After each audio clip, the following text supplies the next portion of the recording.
మన కోసం మన వార్తలు అందించే ఏటీఎం న్యూస్ కు స్వాగతం.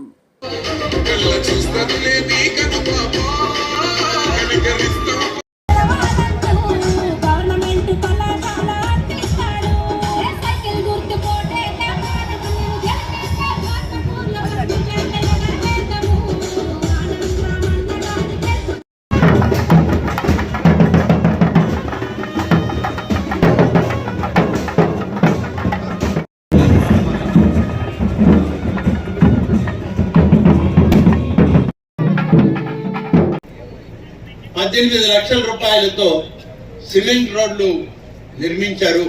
ఆ 18 లక్షల రూపాయల సిమెంట్ రోడ్లని ఇప్పుడే ప్రారంభించడం జరిగింది. అలాగే 6 గోకులం షెడ్లు ఇచ్చాం. రైతులు మరి పాడి ఆవులను కానీ పాడి గేదెలను కానీ పెంచుకుంటూ ఉంటే ఆ పశువులకి ఒక సరైనటువంటి నీడ ఉండాలనే ఉద్దేశంతో దానికి కూడా ప్రభుత్వం ఇవాళ కేంద్ర ప్రభుత్వ అనుమతులతో గోకులం అనేటువంటి పేరుతో వాటికి షెడ్లు ఇస్తా ఉంటే ఈ గ్రామంలో 6 గోకులం షెడ్లు మంజూరు చేయడం జరిగింది. వాటి కార్యక్రమాన్ని కూడా ఇవాళ ప్రారంభించడం జరుగుతూ ఉంది. శంకుస్థాపన కానీ ప్రారంభోత్సవం కానీ. డైరీ వాళ్ళు వస్తున్నారా?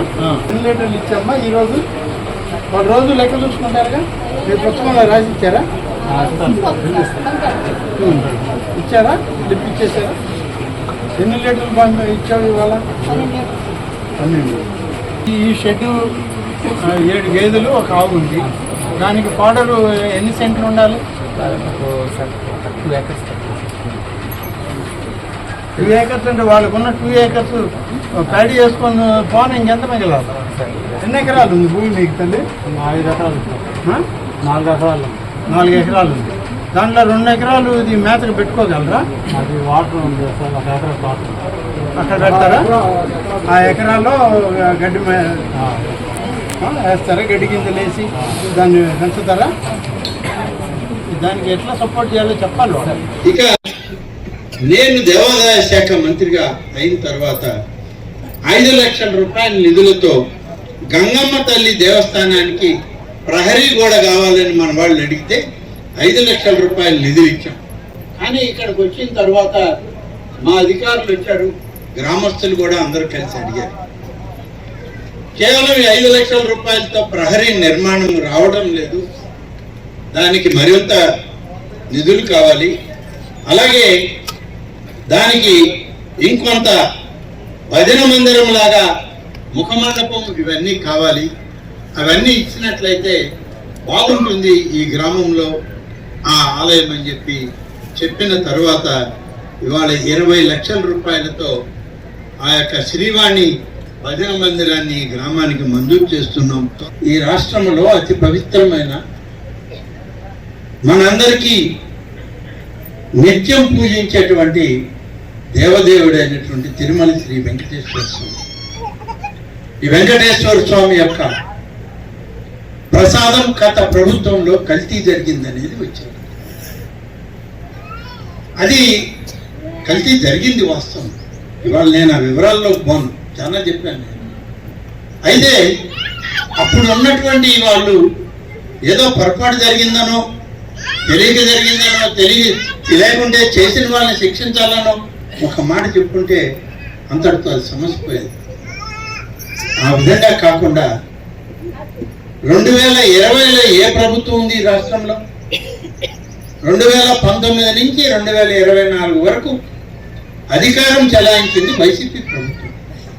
2020లో టెండర్లన్నీ మార్చేశారు, కండిషన్స్ అన్ని.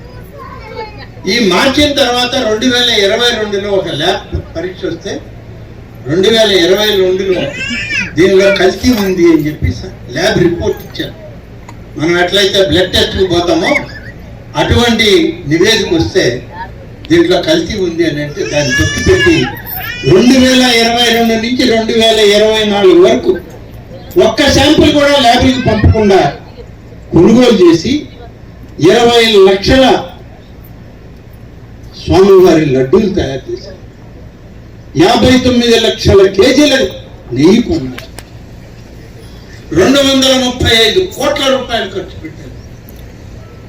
ఇంత ధనం దుర్వినియోగం చేసి చివరికి ఒక చుక్క పాల్గొనకుండా, ఒక చిటికెడు నెయ్యి రానటువంటి అనేకమైన వ్యర్థ పదార్థాలను కలిపి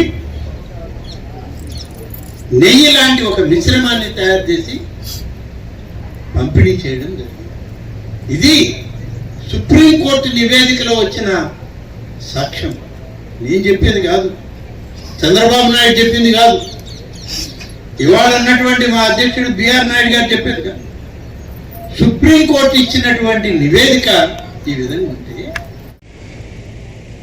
ప్రభుత్వం ఈరోజు రాజముద్రతో కూడుకున్నటువంటి పట్టదారు పాస్ పుస్తకాలు రైతులకు ఇవ్వాలనేటువంటి కార్యక్రమం రాష్ట్రమంతా జరుగుతుంది, మన నియోజకవర్గంలో కూడా జరుగుతుంది. ప్రతి నెల 9వ తేదీ గౌరవ ముఖ్యమంత్రి గారు ఒక్కొక్క ప్రాంతానికి వెళ్ళి ఆ గ్రామంలో ఈ యొక్క పట్టదారు పాస్ పుస్తకాల్ని పంపిణీ చేయడం, ఏమైనా తప్పులుంటే సరిచేయించడం, ఇవన్నీ కూడా జరుగుతుంది. ఆ విధంగానే మనం గతంలో తిరిగాం, మళ్ళీ ఈ నెలలో కూడా ఈ యొక్క పట్టాదారు పాస్ పుస్తకాలను పంపిణీ చేయడానికి ఏవైతే గ్రామాలు 2 గ్రామాలు మన నియోజకవర్గంలో ఈ నెలలో పూర్తి చేసి సర్వే పూర్తి చేసి కరెక్ట్ చేసినటువంటి పాస్ పుస్తకాలు ప్రభుత్వం నుంచి వచ్చినాయో ఆ 2 గ్రామాలు, ఒకటి సంగం మండలంలో అన్నారెడ్డిపాలెం, మరొకటి చేజర్ల మండలంలో యనమదల గ్రామం. అన్నారెడ్డిపాలెంలో ఇతర 481 పాస్ పుస్తకాలు అన్నారెడ్డిపాలెంలో ఉన్నాయి, అవి కూడా పంపిణీ చేయడం జరుగుతూ ఉంది. అయితే ఈ నెలలో అసెంబ్లీ సమావేశాలు, అలాగే కొన్ని ప్రధానమైన ఆలయాల్లో కుంభాభిషేకాలు, పీఠాధిపతులు రావడం, వీటన్నిటితో కొంత ఆలస్యమై యనమదల గ్రామాన్ని ఎంచుకొని ఈరోజు మన మండలంలో ఇక్కడికి రావడం జరిగింది.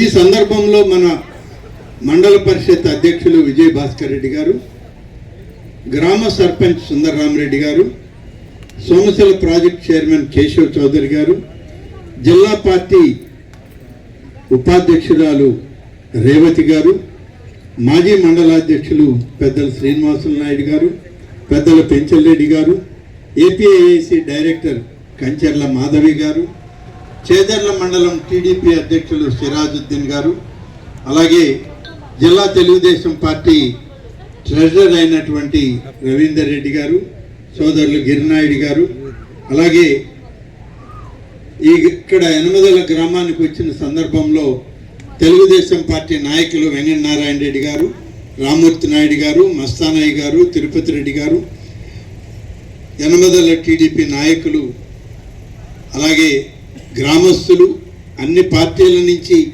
వచ్చినటువంటి రైతు సోదరులు, అధికారులు, మీడియా మిత్రులందరికీ ప్రత్యేకంగా ధన్యవాదాలు తెలియజేస్తా ఉన్నాను.